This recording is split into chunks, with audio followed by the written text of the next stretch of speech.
More than 50,000 people have taken to the streets of Tenerife in the Canary Islands in protest against tourism on the island, brandishing "You enjoy and we suffer" placards as locals fight poverty and housing shortages. The campaigners claim that the huge influx of British tourists to the island is causing major environmental damage, driving down wages and squeezing locals out of affordable housing, forcing dozens to live in tents and in their cars. The Spanish government is on the verge of taking serious action after local outrage that only 2.4% of housing in Spain is public, a figure dwarfed by the European average of 9%. Meanwhile, many locals have complained about antisocial behaviour from British holidaymakers, particularly once they sampled the local beer and wine. One particular piece of graffiti simply reads, "You Brits, go home." So whether it's Tenerife, Cornwall or the Balearics, has tourism become a public menace? And are Brits abroad a national embarrassment? Who better to ask than the very well-travelled political double act of Neil and Christine Hamilton. Neil and Christine, lovely to see you. Your reaction to this story? Over to you. Well, I mean, I think it's a load of rubbish, frankly. You know, the Canary Islands people should be grateful for all the Brits going there. After all, it's 35% of the local economy by value, and 40% of the jobs are dependent on tourism. Obviously, there are tourists from other countries apart from Britain, but we're a very, very significant part of that local economy. So, yes, they might find that their housing costs would be lower if demand wasn't so great from foreigners who want holiday homes, but then there wouldn't be the jobs to employ them, and they wouldn't be able to afford to buy houses because they wouldn't have any income. So, you know, it's a difficult circle to square. It is. I mean, Christine, what do you think about this? Well, it isn't just unique to the Balearic Islands, is it? I mean, it happens in this country as well. It happens in beauty and tourist spots. It happens in Wales. It happens in Cornwall, where the locals who rely heavily on tourism for a lot of their jobs also, the downside is they find themselves priced out of homes. Another problem is the rise of Airbnb, because it is in a lot of cases, it is much more productive for a landlord or a property owner to Airbnb his property than it is to rent it out on a long rent, maybe to a local. So it's the two-pronged attack, and anyone who lives in a tourist or a hotspot, a beauty spot, knows perfectly well that when the tourists arrive, it is a double-edged sword. You want their money. Without them, the whole place would probably die. But you don't want the bad behaviour that they bring. And we've seen this over years and years, haven't we, of the lager louts in places. I think it's Faliraki was one of the worst spots. But I think that's not in Spain, is it? Where is Faliraki? Oh, it's foreign somewhere. It's foreign somewhere. And that was one of the hot spots where the yak went because it was so cheap.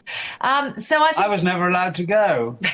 There is an onus on British people when they're abroad to behave, frankly. Yeah. There really is. And too many Brits do behave disgracefully when they're abroad. So I think that's a calumny, really. Of course, there are going to be a few people who misbehave abroad just as they misbehave at home. But overwhelmingly, British tourists go abroad to have a good time and not to make nuisances of themselves. I don't really know why people want to go abroad. As you can see from my brilliant suntan today from the Wiltshire Riviera, this is where you need to be this time of year. That's amazing. I thought that was the Chardonnay. Neil, you surprised me.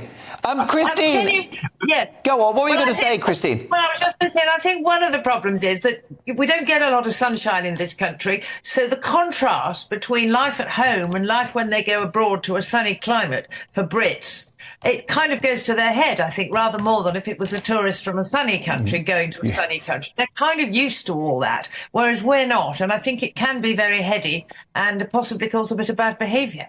I'm going to bring my pundits in 1 second, but briefly, Christine, let me ask you, how do you feel when you see fellow Brits when you're on holiday? Are you proud or are you horrified?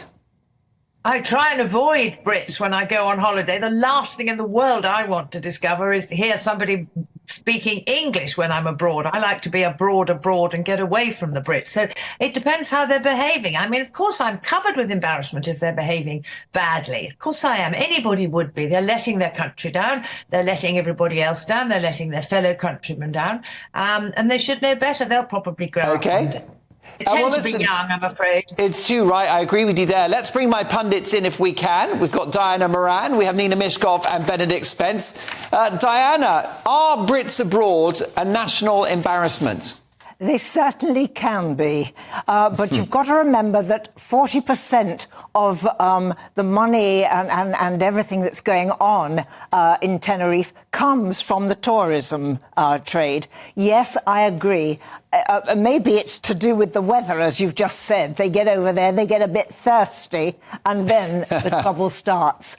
But for all that, exactly as Neil said, people are often looking for holiday homes. It happens here in the UK, in places like Sorkham and all those sort of places as well.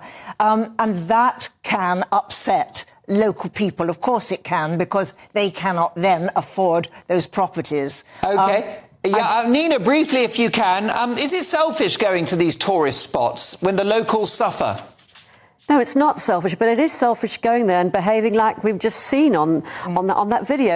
And we all know, and it's so embarrassing. I mean, I read a fact today that the CEO of Sun Express, which is a German-Turkish airliner, said that a plane load of Brits had drunk the plane dry in under half an hour, and it was a 4-hour flight. And I myself have worked as a holiday rep for a reality TV show in Ayia Napa in Cyprus. And my God, I mean, it's mind-boggling. OK. What's wrong with us? OK. Benedict, briefly, if you can, have you ever put on a pair of fake breasts after too many San Miguels? You know I have. We both did it at the same time. You're not wearing them tonight, are you? Absolutely not, no. Look, I mean, Britain has a bit of a reputation. We built an empire on our people going abroad and misbehaving. But I think that this is, we're slightly getting away from what the issue is here. Obviously, Brits misbehaving abroad is part of it, but this is about resources. This is about relatively underdeveloped parts of particularly the Mediterranean, which don't have a lot of infrastructure. They don't have a lot of houses. Why? Because there aren't many jobs there. A lot of the young people have actually moved away from those areas anyway. Okay. And having large influxes of people. They don't have the infrastructure to cope. And that's Neil, not actually the holidaymakers' fault. Neil and Christine, pretend you're in Ayia Napa. Go and get yourself a lovely sangria and we'll catch up soon. I wish we had longer. Thank you for joining us.